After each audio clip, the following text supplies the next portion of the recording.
Bismillah. Puji syukur kepada Allah Subhanahu wa taala yang telah memilih kita ya menjadi pribadi-pribadi yang masih bisa berkesempatan berbuat baik, bermajelis ilmu, mencari ilmu ya, mencari sahabat dan juga berikhtiar memanfaatkan waktu sebaik mungkin. Juga yang memang lagi diberi kondisi kurang sehat disiapkan Allah ya, yang kayaknya agak seret-seret begitu ya, orang tua atau bahkan rezekinya sendiri urusannya kayaknya masih agak pelik gitu. Semoga dimudahkan yang agak mulai pening dengan tugas-tugas mata kuliah ya, semoga dimudahkan ya, buku-bukunya ya, dibukakan kolbu ya para pengajar dan juga teman-temannya, semoga ya, sebuah keberkahan di kemudian hari. Baik, kita mulai dengan bacaan basmalah bersama. Bismillahirrahmanirrahim. Uh, baik, di kita nanti sambil materi apa sesungguhnya ada relasi ya akidah ibadah dan akhlak, di setidaknya nanti Senin depan saya uploadkan itu dari beberapa sharing ya dan diskusi teman-teman di fakultas lain. Di kesempatan ini nanti kita langsung di wilayah yang ubudiyah. Jadi kalau berbincang tentang adanya akidah, itu believing, keyakinan, ya, karena bagaimanapun orang yang beribadah di wilayah yang apa, ya, menjalankan sholat itu mesti harus tuntas di wilayah apa? Di wilayah akidah. Dia menyembah untuk apa? Dia sholat untuk apa? Betul Mbak Eva itu sholat. Tapi kalau akidahnya itu belum benar, maka itu menjadi soal.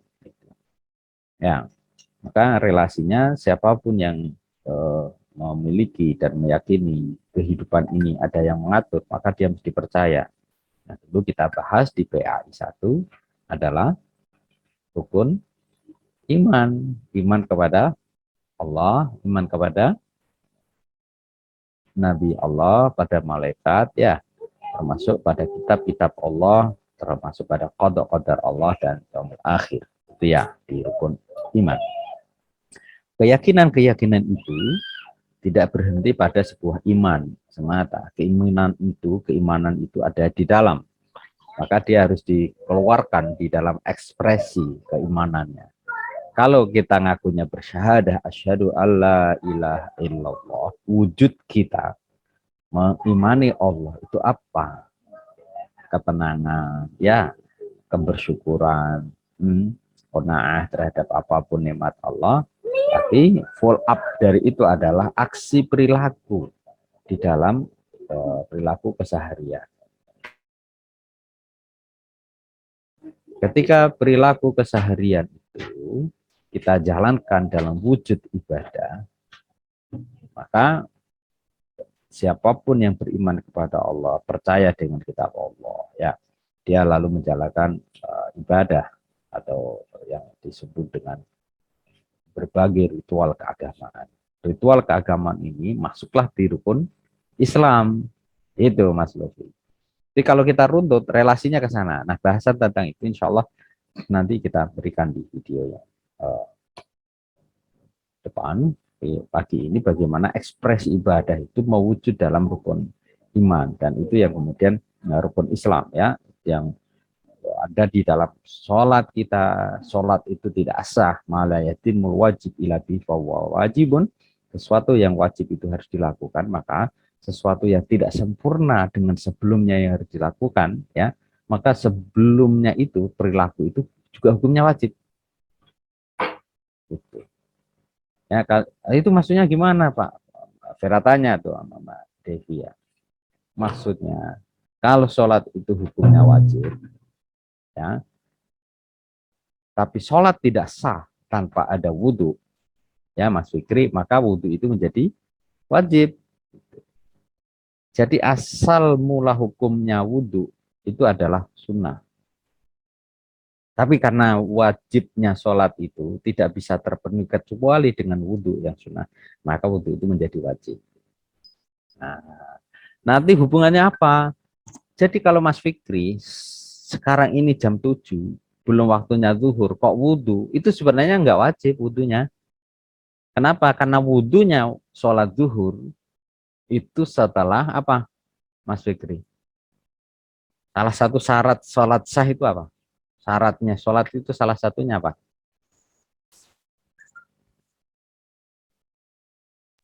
Wudhu, Pak.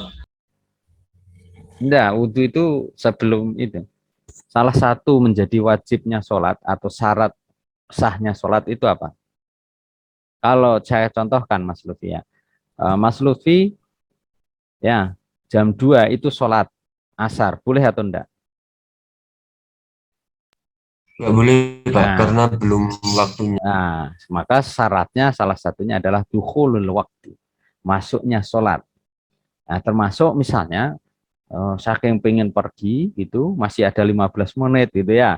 Mas Fikri, Mas Lutfi mau berangkat ke Jogja misalnya gitu. Udah ditunggu rombongan. Nah, sebentar nanti nanggung karena perjalanan ini nanti supaya lebih itu ya lancar kita sholat aja. Padahal itu jam 3 kurang seperempat dan asarnya jam 3. Itu belum sah karena tidak dukhulul waktu. Yang sama Mas Fikri misalnya atau Mas Rizky tadi itu subuh. Subuhnya jam berapa? Nah, waktu terakhir itu ya sholat subuh setengah 5. Terakhir waktu itu jam 6. Sholatnya itu jam setengah 7. Ya, sebelum masuk kuliah ini tadi sholat subuh ya. Dan lalu ikut kuliah jam 7 seperempat. Itu maka tidak sah karena dia di luar. Nah, tadi itu kebablasan. Oh, nanti berlaku hukum lain. Qadha. Nah, di situ. Nah, artinya apa? Bahwa wajib kalau kita hukumi dari awal sholat itu, dia bisa sempurna karena kemudian dilengkapi dengan sesuatu yang lain, yaitu wudhu.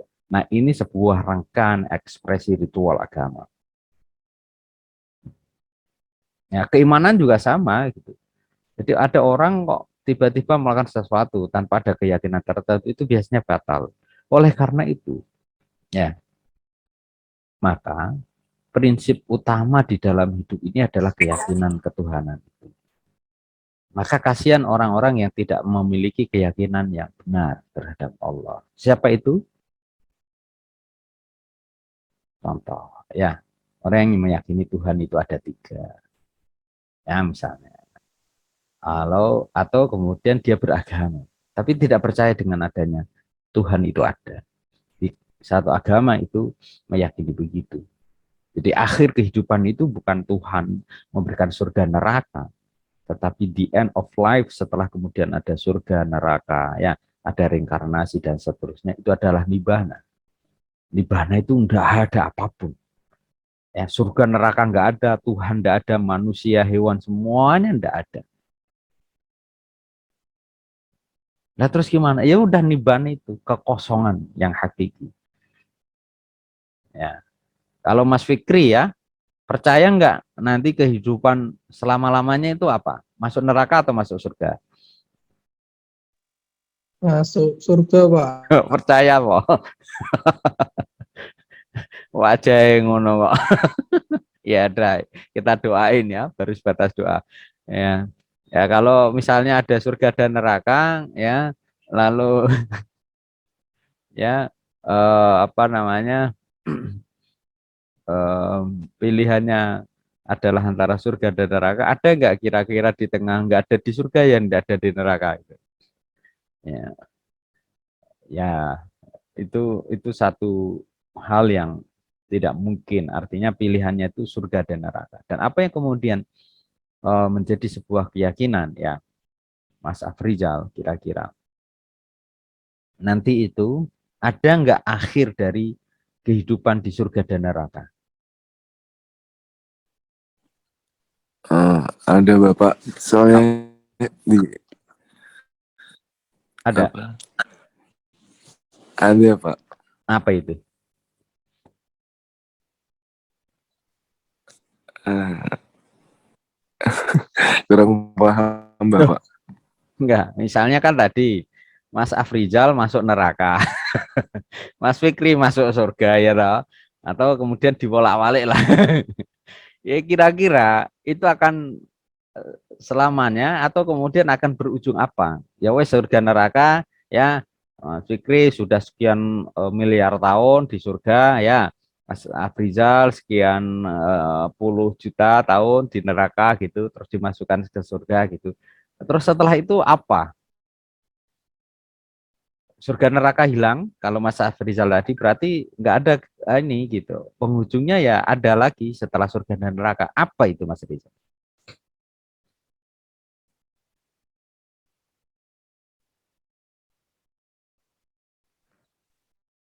Hmm? kurang paham Pak. Kurang paham Bapak, soalnya baru masuk juga. Oh, ya nggak harus paham. Kira-kira setelah kehidupan di surga dan neraka ada kehidupan lagi enggak? Nggak ada Bapak. Ada apa itu? Menarik ini. Nggak ada Bapak. Nggak ada. Berarti sampean terus di neraka terus gitu, dibakar, gosong, bakar lagi, gosong, utuh lagi. Lah iya kan? Saya masuk surga Bapak, Loh, nantinya. enggak, ini membayangkan Rizal-Rizal yang lain itu loh. Yang dipanggil ibunya enggak mau ya, yang kemudian suka godain cewek-cewek, misalnya gitu ya, sholat enggak mau. Begitu sholat sekali subuh ya jam 7, misalnya gitu ya. Terus pokoknya muelek kabeh dihisab itu yuhasabu bihisabi biyamin bisimal gitu. Ada tangan kanan, ada tangan kiri. Orang ini dengan tangan kiri dan dia masuk neraka. Kira-kira dia neraka selamanya gitu. Enggak Bapak, nantinya bakal masuk surga. Kalau sudah, apa namanya, pembalasan Kira dari dosa-dosanya Oke. sudah dibalaskan semuanya Bapak. Oke, good. Kira-kira Firaun itu nanti masuk surga enggak setelah masuk neraka? Kalau Fir'aun nggak bakal masuk surga Pak. Oke, berarti dia akan selamanya di neraka. Iya bakal selamanya di neraka. Abu Jahal, Abu Lahab semuanya di neraka. Iya Pak. Dan selamanya akan di neraka. Gosong, sogro mana gosong gitu ya.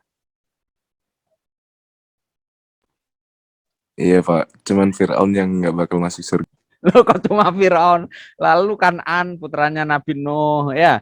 Terus kaumnya Nabi Lut yang suka sodomi dan lain sebagainya itu ya. Atau kitalah umat-umat yang sekarang yang kemudian dia sudah dikatakan dengan Rasul bahwa kemudian percayalah dengan Tuhan, tapi dia masih percaya ada Tuhan anak, Tuhan ayah, Tuhan ibu. Kira-kira masuk surga enggak itu?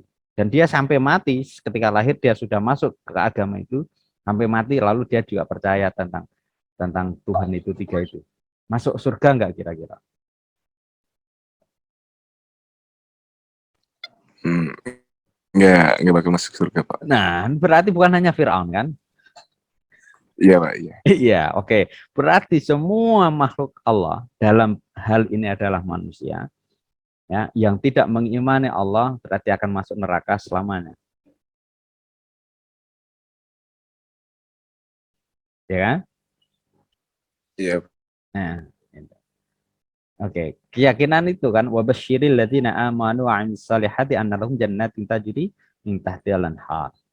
Nah, ini kalau yang surga. Kullama ruziku minha min samarati rizqan qalu hadzal ladzi ruziqna min qablu wa utubihi mutasya biha. Lahum fiha azwaj. Ya, di situ ada para bidadari, azwaj, pasangan ya.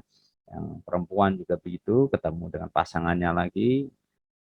Ya, azwaj mutahharah lahum fiha khalid. Jadi dia abadi di dalam. Berarti itu kenikmatan terus, ya kan?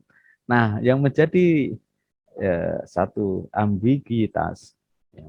Ketika udah tahu akan selamanya dan kita di dunia ini mungkin kisaran 60-70 lah ya, bonus 75 itu udah keren sekali usia kita.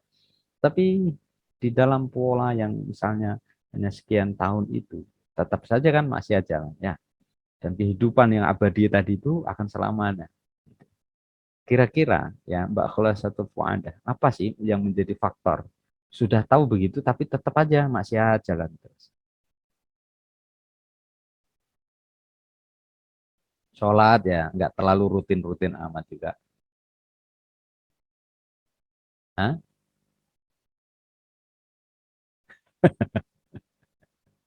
Ya, nanti dibahas ya. Itu faktor internal dan eksternal, Pak. Ya, ya asik. Ya, baik. Ya. Jadi kalau begitu ya, teman sekalian, eh, Rasul itu telah pernah dipertontonkan tentang kehidupan di surga dan di neraka. Pilihan-pilihan orang cerdas seperti yang tadi kita sebutkan orang-orang yang beriman. Yang mestinya pilihan itu seberapapun kesengsaraan, kalau itu selama bahwa dirasakan adalah bentuk yang harus diterima, ya sudah dinikmati. Seperti apa? Ya jangan sampai karena keterbatasan ekonomi misalnya ya, Mas David, Mbak Vera, lalu cari pesugihan, gitu. Dinyai terus ya, Mas Fikri, wah Vera, Vera, kamu itu lo kere, alah singgi, sama David kamu apa? Wah itu ya. Wah, karena nggak tahan, padahal itu kan sebenarnya nggak ada urusan. Karena Allah ngasih rezeki masing-masing orang kan berbeda kan di situ. Oh, sefamu mangan makan aja tahu tempe tiap hari. Misalnya kayak itu dan seterusnya. Penghinaan-penghinaan itu kadang oleh faktor eksternal tadi itu juga makin dihembuskan. Asyaiton ya'atumul faqra wal fahsya. Ya. Jadi setan itu ya mengajak hal-hal yang senantiasa manusia untuk buruk karena nanti akan bersama di neraka. Kira-kira di situ ya. Tapi yang menjadi poin adalah ketika ketidakbahagiaan atau kepedihan, ya kesengsaraan yang sesungguhnya itu bisa diolah karena itu masih ada di wilayah yang materialis, duniawi, maka itu pun menjadi ibadah. Mbak Eva, ya, Mas David ketika kemudian dinyek gitu ya, Mbak Kirana, Mbak Devia gitu, enggak apa-apa. Engkau hinakan saya terima enggak apa-apa. Yang penting Mas saya enggak nuri, apalagi nuri uangnya rakyat. Dengan yang penting saya enggak memfitnah, apalagi memfitnah orang-orang yang sudah memeluk agamanya gitu. Dan seterusnya gitu ya. Apa yang kemudian saya sampaikan tadi itu sebuah keyakinan di kita, bukan untuk di luar agama Islam. Artinya ketika ada orang yang percaya dengan adanya Tuhan, ya itu ada Tuhan agama, Tuhan ibu bapak, itu kan keyakinan mereka yang kemudian kita harus hormati. Tapi di dalam keyakinan umat Islam itu tidak benar. Kenapa? Karena kita memiliki keimanan ya di PAI 1 dulu. Apa itu? Qul huwallahu ahad. Allah as-samad. Allah itu satu. Tempat bergantung. Alladzi lam yalid, yang tak melahirkan, walam yulad, dan juga tak dilahirkan. Jadi tidak ada punya ayah, tidak punya ibu, karena tidak dilahirkan dan tidak melahirkan. Nabi Muhammad adalah Rasul. Ya, terus Nabi yang dipasung dalam keyakinan agama lain itu Nabi siapa sebenarnya, Mas Rizky, Mbak Sulfani? Nabi Isa apa Musa? Nabi Isa dipasung kan? Oke. Di dalam kerangka itu, posisinya Tuhan ataukah kemudian Nabi? Dalam keyakinan kita umat Islam. Adalah sama dengan Nabi. Lalu siapakah Maryam yang melahirkan Nabi Isa? Orang perempuan yang suci, yang tak pernah punya suami. Tapi karena kuasa Allah, innama amruhu idza arada syai'an ayyaqula lahu kun fayakun, jadi gitu. Nah, konsep keagamaan yang demikian itu di dalam keyakinan kita sebagai seorang muslim itu salah. Ya. Nah, karena kesalahan itu pun kita tidak harus kemudian mengumbar ke wilayah publik bahwa mereka itu kemudian kita salah-salahkan, tidak. Tapi dalam koridor bahwa kita meyakini Allah adalah Tuhan kita, konsep keyakinan kita, teologi kita bahwa Tuhan itu satu. Gitu ya. Tapi jangan pernah mencemooh orang yang memiliki keyakinan tiga. Itu namanya toleransi. See? Alright? Nah, sama dengan orang-orang yang tadi berkeyakinan. Untuk Mas Afrizal merevisi bahwa setelah surga neraka itu nggak ada kehidupan lain gitu. Tapi kan di pemeluk agama yang lain itu berkeyakinan tadi. Ada namanya nibbana. Nah, nanti teman-teman bisa membaca tentang religious studies atau comparative religious di dalam agama Buddha misalnya ya. Karena sang Buddha Gautama itu juga sesungguhnya adalah nabi, bukan Tuhan. Lalu kitab sucinya itu juga refleksi, maka mereka disebut dengan wisdom religion. Sedangkan Islam dan Christians di dalam Islam religious studies, kajian tentang comparative religious studies itu, maka dia menjadi kategori Abrahamic religion yang memiliki kitab suci dari Tuhan. Cuma persoalan Injil, persoalan Bible dan lain sebagainya di dalam keyakinan seorang Muslim ya itu lalu sudah diubah tidak sebagaimana kemudian Injil dan bahkan Taurat yang pernah diizinkan ya diturunkan kepada nabi-nabi terdahulu, dan itu pun kita yakini di beriman kepada kitab-kitab Allah termasuk suhuf Ibrahim wa Musa. Oke, itu di wilayah tauhid. Saya menyambungkan sebelumnya. Sekarang bagaimana lalu di wilayah wujud kita percaya dengan Allah adalah dengan sholat. Nah, sholat itu tentu tidak sah ketika tidak suci. Maka di dalam bab-bab fikih itu selalu kitab-kitab baik hadis ataupun kemudian misalnya kitab Bulughul Maram ya yang dikarang oleh Ibnu Hajar Al-Asqalani, hadis-hadis yang sudah disusun itu berdasarkan konsep fikih. Jadi sebelum sholat itu ada bahasan toharoh, bersuci. Kenapa? Karena Mas Rizal tadi tidak bisa sah sholatnya kalau dia tidak suci. Gitu. Mbak Tazkia, Mbak Lufiana, kalau kemudian sholat, ya lalu buang angin, enggak sah karena masih proses in the process of praying to our God. Gitu. Tapi kalau kemudian sudah salam, yang dengan segala pertahanan tadi itu, dari mulai rakaat yang kedua itu sudah juara bertahan. Pertahankan, jangan keluar angin, jangan keluar angin ya. Apalagi di masjid Asegaf ya, di masjid kampus sudah rakaat kedua ternyata mau buang angin, ya pertahankan saja. Ya, nanti terakhir ya Mas Rizal, tahiyat akhir, wah sudah mau salam keluar duluan, wah itu nyeselnya mitam-mitam itu. Ya, satu salatnya batal, yang kedua malu sama sekitarnya. Dan biasanya kan memang gitu ya, the kind of voice ya, jenis suara yang lahir dikeluarkan dari pertahanan yang begitu dahsyat ya Mas Fikri itu biasanya agak lebih nyaring kan. Itulah kira-kira ekspresinya kecil gitu ya. Ya maka baiknya sebelum sholat ya itu dikeluarkan dulu. Nah, sebelum sholat juga makan. Mas bisa dikira-kira kalau nanti kuliah di kampus ya begitu sudah ada mulai qiraatul Quran, ada tahim, nah itu segera untuk bergegas ya. Tidak ada tarhim, sudah ada tarhim gitu ya. Assalatu wassalamu alaik atau kemudian sudah ada qiraatul Quran malah baru makan. Nah, itu nanti biasanya tergesa-gesa padahal kita sedang mengejar berjamaah.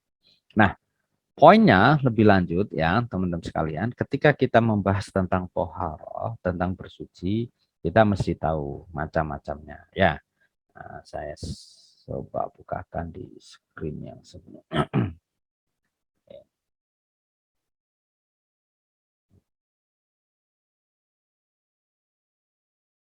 Desain. Oke.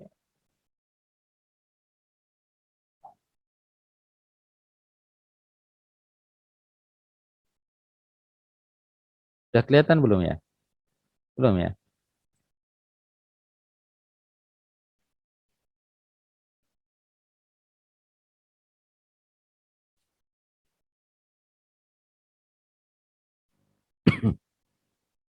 Ya.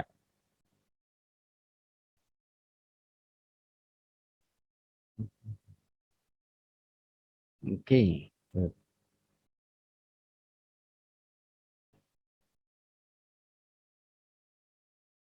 Nih ya, kita mulai dari yang toharoh.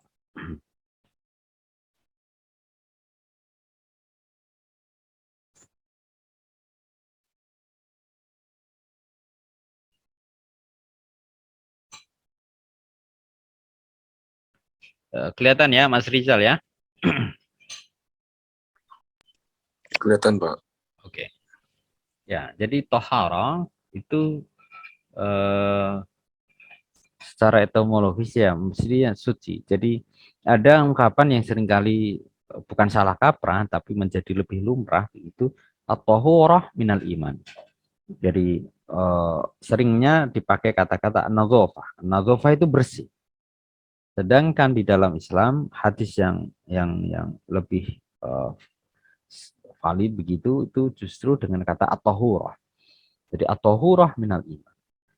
Ketika kemudian kita membicarakan tentang bersuci atau hurah minal iman, ya, maka kesucian di dalam Islam itu menjadi syarat sahnya sebuah ibadah. Tawaf, iya. Salat, iya. Ya. Bahkan sejak lahir juga kita tidak bisa lepas dari itu. Ya, nanti ada tipsnya, ya teman-teman sekalian. Kalau kenapa ini? Innallaha yuhibbut tawwabin wa yuhibbul mutatahhirin. As-tuhurah syatrul iman. Ya, kesucian itu adalah sebagian dari iman. Nah, Allah itu menyukai orang-orang yang bertaubat. Orang yang bertaubat, taba yatubu taubatan. Itu kembali. Kembali kepada siapa? Kembali kepada fitrahnya dia sebagai manusia. Karena fitrahnya manusia itu adalah suci. Ya, kullu mauludin yuladu 'alal fitrah. Setiap anak dilahirkan di dunia dalam keadaan suci. Maksudnya suci apa? Dalam kondisi yang dia memang tidak punya dosa gitu. Makanya jangan terlalu sering menyalahkan anak yang sesungguhnya anak itu tak berdosa sampai dia akil balik, mampu membedakan mana yang baik dan buruk. Ya. Kalau kemudian seperti Mas Rizal, ya, Mbak Vera yang sudah tahu baik dan buruk, itu boleh dilakukan dan itu dihindari, tapi tetap melakukan yang dilarang, ya, dan kemudian tak menjalankan apa yang diperintahkan, ya, maka disitulah berlaku punishment, dosa, nanti ada siksa. Kira-kira di situ. Kan tidak adil itu. Mana Tuhan yang katanya Maha Pengasih Penyayang? Justru karena Tuhan itu Maha Pengasih dan Penyayang, Dia akan menyiksa siapapun yang memang dia sudah diperintahkan tapi tak menjalankan. Ya, walau Fiana sudah balik, ayo sholat. Ya, misalnya sebagai saya orang tuanya, ayo nak sholat nak. Nanti pun di akhirat saya tidak bisa membela Tuhan di hadapan para malaikat, engkau akan tetap kemudian dihisab. Kenapa? Karena sudah dicatat, engkau sudah balik kok, di sholat baik, ini tidak sholat tidak baik, tapi engkau tak saja ya tidak mengindahkan, malah kemudian meremehkan. Nah, kira-kira keadilan Tuhan di mana? Ya, Mbak Kirana, Mbak Devia yang kemudian subuh dingin tapi tetap bangun karena patuh terhadap perintah Tuhan, perintah Allah. Ya, lalu Mbak Lutfiana tadi itu Mbak Eva, ngapain sholat juga? Toh yang penting saya nggak merugikan orang lain dan seterusnya. Nah, ini kan menjadi sebuah keadilan Allah untuk memberikan kebaikan pada orang yang telah berbuat baik dan memberikan punishment, hukuman terhadap orang yang melanggar, gitu kan? Iya. Jadi kalau tadi seperti yang betul Mas Rizal tadi itu misalnya Firaun akan selamanya di neraka karena sudah sering diingatkan oleh Allah. Hei Firaun, engkau bukan Tuhan. Gitu. Engkau adalah manusia biasa yang kemudian dianugerahkan oleh Allah kekuasaan di Mesir saat itu yang nggak pernah sakit. Lalu dia merasa menjadi Tuhan. Ya sudah, jasanya sampai sekarang diabadikan Allah kan, tidak rusak oleh waktu. Nah sekarang